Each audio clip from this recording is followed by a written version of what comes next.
Good evening, everyone. This is Son of Winter.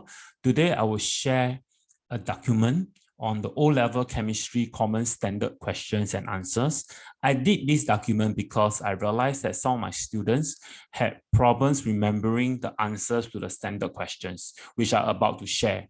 The questions are largely arranged in topics, the same order as the chemistry textbook. Most of the answers could be found in the chemistry textbook, but I made some adjustment to some of the questions.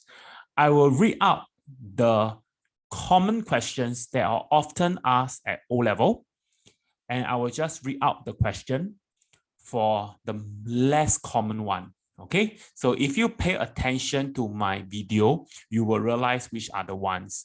And for those who want a copy of this document, I can only promise to upload the link after this video hit at least 500 views. Yes, only above 500 views, I will share the video. All right. I mean, I will share the document via a link to a Google Drive. Now, so these are the questions that are often asked at school prelim papers and the GCE O-level. Question 1, explain why solid has a fixed shape. Question 2, explain why solid has a fixed volume. Question 3, explain why liquid does not have a fixed shape. 4, explain why liquid has a fixed volume. Explain why gas does not have a fixed shape. Why does a gas not have a fixed volume? 7, explain what happened to particles of a solid that's heated until the solid melts. Heat energy is absorbed by particles of solid and converted to kinetic energy. Particles vibrate faster about their fixed positions. At melting point, particles gain sufficient energy to overcome forces of attraction between them. Particles begin to break away from fixed positions. In liquid states, particles are no longer held at fixed position and can move freely throughout the liquid and slightly further apart from each other.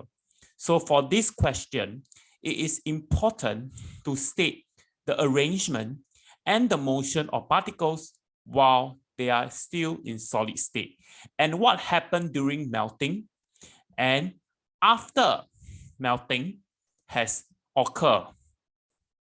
How the particles arrange and move. 8. Explain what happened to particles of liquid that's cooled until it freezes. Explain what happened to particles of liquid that's heated until it boils. Explain what happened to particles of gas that's cooled until it condenses. 11. Describe the precautions in carrying out separation of dyes on paper chromatography. The spot must be above solvent level to prevent the dye to dissolve in the solvent and not separated on the chromatogram. The starting line must be drawn with pencil, not pen, as the ink in the pen will dissolve in the solvent, traveling up the chromatogram and result in separation of the components in the ink from the pen, which will interfere with the expected chromatogram results. The spot must be small to prevent smudging and tailing of components and make interpretation of chromatogram results difficult. If the solvent used is volatile, a lid at top is required to prevent all the solvent from evaporating away, and no chromatogram results will therefore be observed.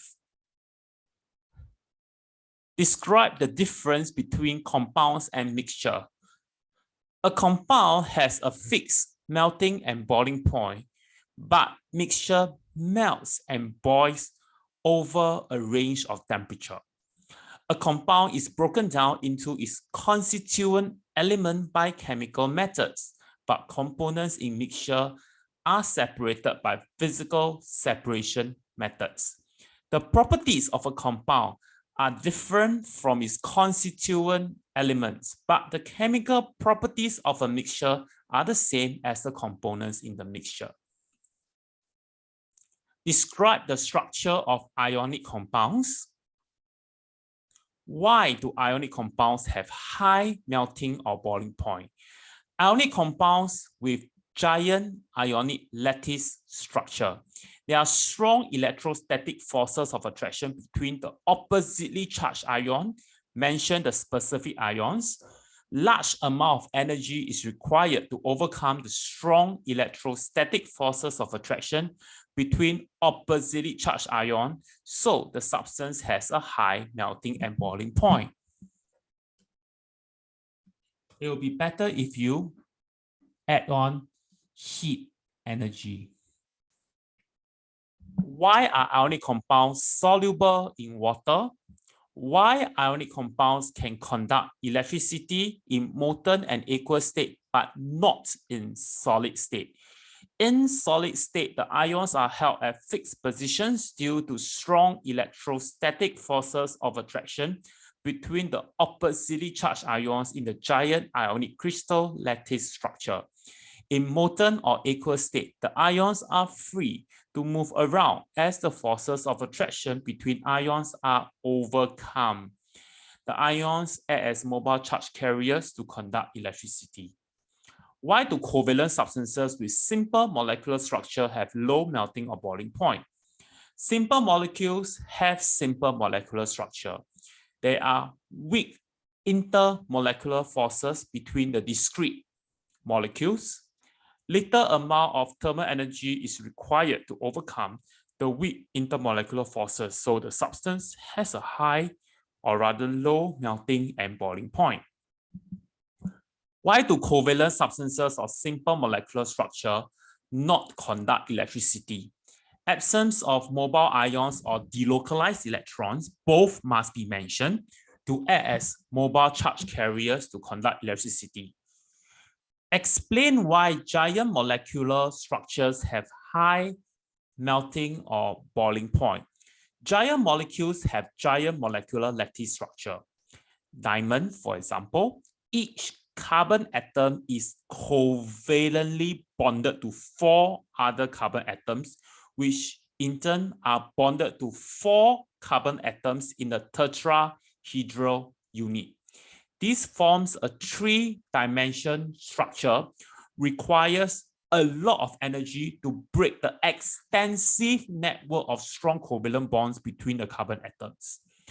In the case of graphite, each carbon atom is covalently bonded to 3 other carbon atoms, which in turn are bonded to 3 carbon atoms to form a continuous layers of hexagons. This forms an extensive network of strong covalent bond between the carbon atoms and require a lot of energy to break.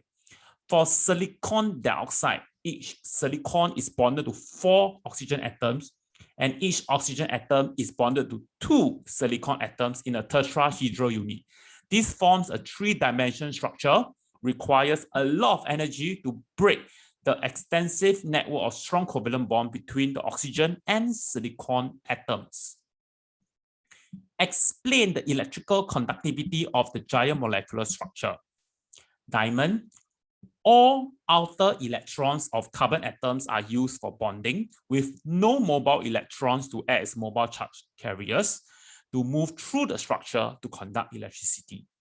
For silicon dioxide, outer electrons of oxygen and all outer electrons of silicon atoms are used for bonding, with no mobile electrons to act as mobile charge carriers that move through the structure to conduct electricity. One point to take note is that although there are valence electrons in oxygen, because oxygen is a very electronegative atom, even with the presence of valence electrons available, they are not delocalized due to the high electronegativity of oxygen. Graphite, each carbon atom has 1 outer electron not used to form covalent bond. These delocalized electrons are able to move freely along the layers from one carbon to the next to act as mobile charge carriers. Explain why giant molecular structure is insoluble in both water and organic solvent. Explain why diamond is hard. Explain why graphite is soft due to weak intermolecular forces between layers of carbon atoms, where the layer of carbon atoms can slide over each other when a force is applied. Explain why diamond has a high density. Describe the structure of metals. Explain the high melting and boiling point of metals. Metals with giant metallic lattice structure, there exists strong electrostatic forces of attraction between the positive metal ions, specify what is it, and the sea of delocalized electrons, which require a large amount of thermal energy to overcome the strong electrostatic forces of attraction. So substance has a high melting and boiling point. Explain the electrical conductivity of metal. Explain why metals are malleable and ductile. Explain why metal has high density. Explain why lead does not appear to react with hydrochloric acid or sulfuric acid. The reaction between lead and dilute sulfuric acid or sulfuric acid, hydrochloric acid, produce an insoluble layer of lead-2 chloride or lead-2 sulfate that forms a coating around the metal. This coating prevents further reaction of lead with acid. Hence, the reaction cannot be completed, and the yield of the salt will be very low. This also applies to lead-2 oxide, lead-2 carbonate, lead-2 hydroxide as well. And it also applies to other metals that form insoluble salt. For example, another example is barium carbonate, barium oxide, barium hydroxide that reacts with sulfuric acid. In the case of hydrochloric acid, we can also think of silver carbonate, for example. Another one for sulfuric acid would be calcium oxide, calcium carbonate, calcium hydroxide. So the key is knowing whether an insoluble salt is formed with the acid added. So if the reagent is insoluble, for example, lead, and the product is also insoluble, you have insoluble reactant and insoluble product, then you will have this coating taking place to prevent further reaction. Next, explain why reaction between lead-2 carbonate and hydrochloric acid or sulfuric acid does not yield lead-2 chloride or lead-2 sulfate. If so, how should one prepare the two salts? Reaction between lead-2 carbonate and hydrochloric acid or sulfuric acid produce an insoluble layer that forms the coating. The coating will prevent further reaction of carbonate with acid and produce low yield of the product salt. So excess lead-2 carbonate should be added first with dilute nitric acid to prepare aqueous lead-2 nitrate, followed by filter the mixture, not the solution, to remove excess lead-2 carbonate and collect the filtrate. Add hydrochloric acid or aqueous sodium chloride to aqueous lead-2 nitrate to produce lead-2 chloride.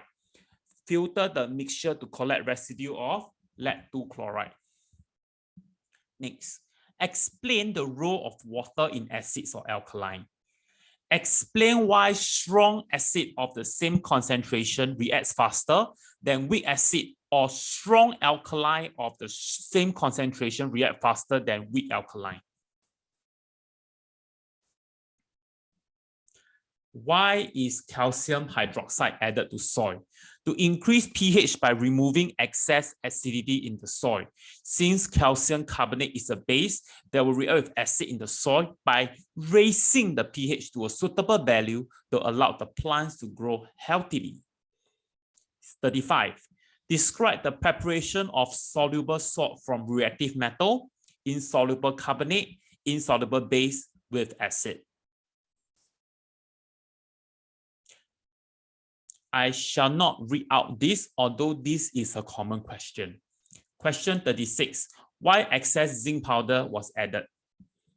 To ensure acid is completely reacted and no excess acid mixed with the soluble salt, because it will then be difficult to separate soluble salt from the acid, which are both soluble. 37. Describe the preparation of soluble salts from soluble base carbonate with acid. Fill up the burette with acid and note the initial burette reading. Pipette 25.0 cm3 of alkaline into the conical flask. Add 2 drops of methyl orange indicator to the solution in the conical flask and it will turn yellow. Add the acid from the burette into the conical flask until the solution turns orange, which indicates the endpoint. Record the final burette reading.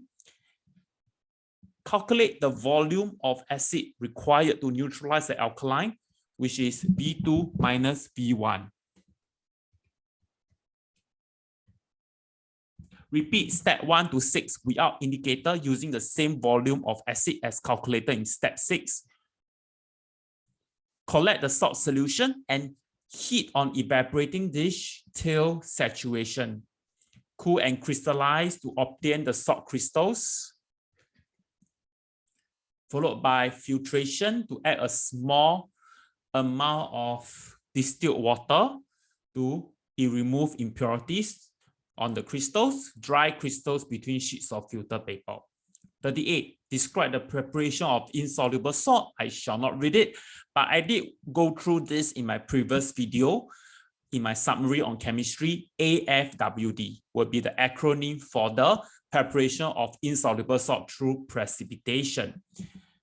Question 39. Explain why aqueous ammonia can distinguish between solutions containing zinc ions and aluminum or lead ions. Aqueous ammonia can react with zinc ions to form zinc hydroxide, which is a white precipitate that is soluble in excess aqueous ammonia to form a colorless solution. Aqueous ammonia reacts with aluminum or lead ions to form aluminum hydroxide or lead hydroxide, which is a white precipitate insoluble in excess aqueous ammonia. Question 40. Describe a test to distinguish between aluminum and lead ions. Add sodium chloride solution to each solution containing aluminum or lead ions. You can also use potassium iodide solution, but the result will be different. For aluminum ions here, the solution remains colorless or no visible reaction observed. If the solution contains lead ions, a white precipitate of lead chloride will form. If you use potassium iodide, you will observe a yellow precipitate of lead iodide. Explain why alloys are stronger than pure metals. In pure metal, the atoms are packed regularly in layers, and the layers can slide over one another easily when a force is applied. However, in the alloy, you have different sizes of atoms which disrupt the regular arrangement of atoms. These different sizes of atoms cannot slide over each other easily when a force is applied. It should be the layers of the atom.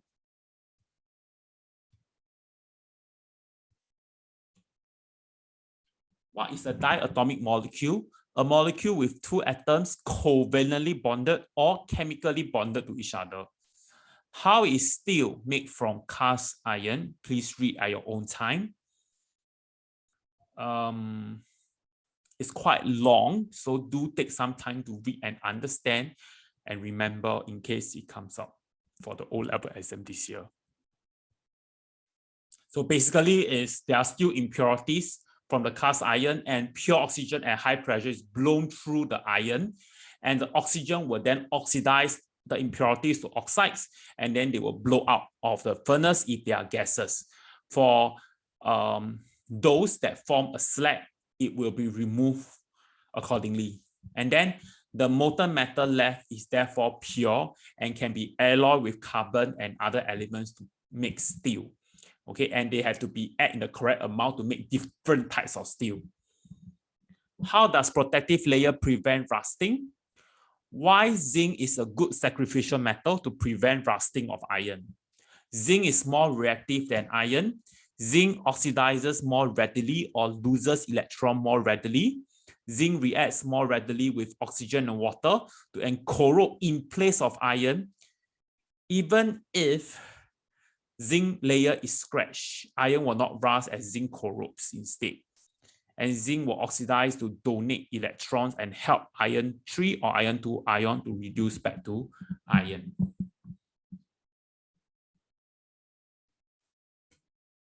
Good to also mention zinc as a sacrificial metal.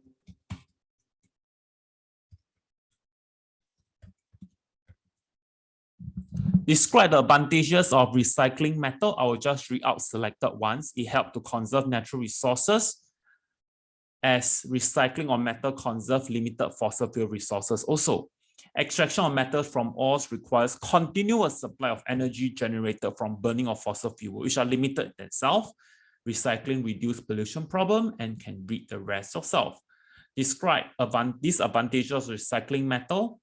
Why the theoretical volume ratio of hydrogen to oxygen 2:1 in the electrolysis of water.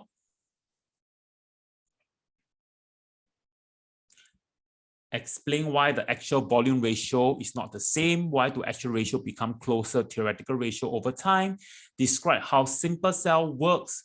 Explain the trend of reactivity down group 1 and group 7.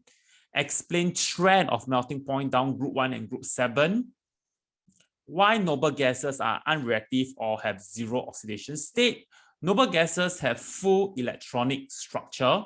They do not lose, gain, or share electrons to form bonds. Therefore, they have zero oxidation state as do not form compound. Why argon is used to fill tungsten bulbs or inert environment for welding stainless steel? What are the properties of transition metals compared to group 1 metals? High melting and boiling point of transition metals versus low melting and boiling point of the group 1 metals. High density of transition metals compared to low density of group 1 metals. Variable oxidation state of transition metal in compounds versus fixed oxidation state of +1 of group 1 metals in compounds. You can read the rest yourself. Explain why a reaction is exothermic. Describe advantages and disadvantages of hydrogen as fuel. Explain in terms of collision theory how concentration affects speed of reaction. Explain in terms of collision theory how pressure affects speed of reaction. At higher pressure, there are more reactant gaseous particles. You need to specify it given the identities of the gaseous reactants per unit volume. More frequent collisions between reactant particles, and therefore frequency of effective collision increases and increases speed of reaction. Explain in terms of collision theory how surface area or even particle size of the solid affects speed of reaction. You can read yourself. Explain in terms of collision theory how temperature affects speeds of reaction. At higher temperature, reactant particles gain kinetic energies and move faster. Reactant particles collide with each other more frequently. At higher temperature, more particles possess energy equal or greater than activation energy. This increases frequency of effective collision, which increases the speed of reaction. Explain in terms of collision theory how catalysts affect speed of reaction. Explain the optimum conditions of Haber process. Please read yourself. It's quite important. Explain how the yield of ammonia in Haber process is increased. Why do calcium hydroxide or calcium oxide and nitrogenous fertilizers cannot be added together? Calcium hydroxide or oxide will react with the ammonium salt in fertilizers to form ammonia gas. The ammonia gas will then escape into the atmosphere. This causes loss of nitrogen from fertilizer added to the soil. Why is carbon dioxide not good for the environment? Read yourself. Please state greenhouse gas, trap infrared, reduce amount of heat energy escaping into the space, causing global warming and the consequences of global warming. Be more specific about that. Describe the separation of petroleum in oil refinery. Describe how margarine is made. Describe the differences between addition and condensation polymerization. And of course, under organic chemistry, there are more to remember, which I already stated in another document that shows all the reactants, conditions, process name of the organic chemical reactions. Make sure you are very familiar with all of them. Organic chemistry will always be tested in the GCE level with at least 20% for the whole theory paper. Explain why the following reaction is redox in terms of oxygen gain or loss. Carbon monoxide is oxidized to carbon dioxide by gaining oxygen from iron 3 oxide. Iron 3 oxide is reduced to iron by losing oxygen to carbon monoxide. Okay. Explain why the reaction is redox in terms of oxidation number. Please read yourself very carefully. Explain how is this redox in terms of electron gain or loss. You must state what is being oxidized to what, by what, and how many electrons are being transferred, gain or loss. Be very clear about that. Explain how oxides of nitrogen causes harm to the environment. Explain why sulfur dioxide causes harm to the environment. Be very careful in the question. Are they asking for environment or human health? If environment, this will be the answer. But if it's human health, for both gases, oxides of nitrogen and sulfur dioxide, it will be irritation to the lungs and eyes. Explain how fuel gas desulfurization works. Explain how catalytic converter works. Why in an electrolytic setup of copper 2 sulfate as electrolyte and copper as anode, the color of copper 2 sulfate remain blue. For every 1 mole of copper 2 ion formed from oxidation of copper anode, 1 mole of copper 2 ion is reduced at the cathode at the same time. There is no net gain or loss of copper 2 ions from the electrolyte. Hence, the concentration of copper 2 ions remain unchanged, so the blue intensity remains unchanged. Explain the pH changes at the anode and cathode in the electrolysis of acidified water. At anode, hydroxide ions is preferentially discharged at anode as it readily oxidizes to form water and oxygen. With hydroxide ion discharging at the anode, the concentration of hydrogen ions become relatively higher than the hydroxide ions. Therefore, pH at anode become lower than 7. So if you add a universal indicator solution on it, it will turn to red, yellow, or orange, showing a pH less than 7. At the cathode, the hydrogen ions are preferentially discharged. It's important to state preferentially because there is always a relative or comparing competitive competition between the ions. Should I say that? Competition between the ions at the cathode. So the hydrogen ions are readily reduced to form hydrogen gas. Must say preferentially discharged. When hydrogen ions discharging at cathode, the concentration of hydrogen ions become relatively lower, and therefore the pH at the cathode increases to above 7. Now, the last one, I shall not read. You can read yourself. Explain what happened to the concentration of dilute sodium chloride solution during electrolysis with carbon electrodes. Okay, that will be all. I think I've shared a lot already. So you should be very mindful what the standard question and answer that I always ask. So get ready. Wish you good luck in your paper. Yep. Thank you.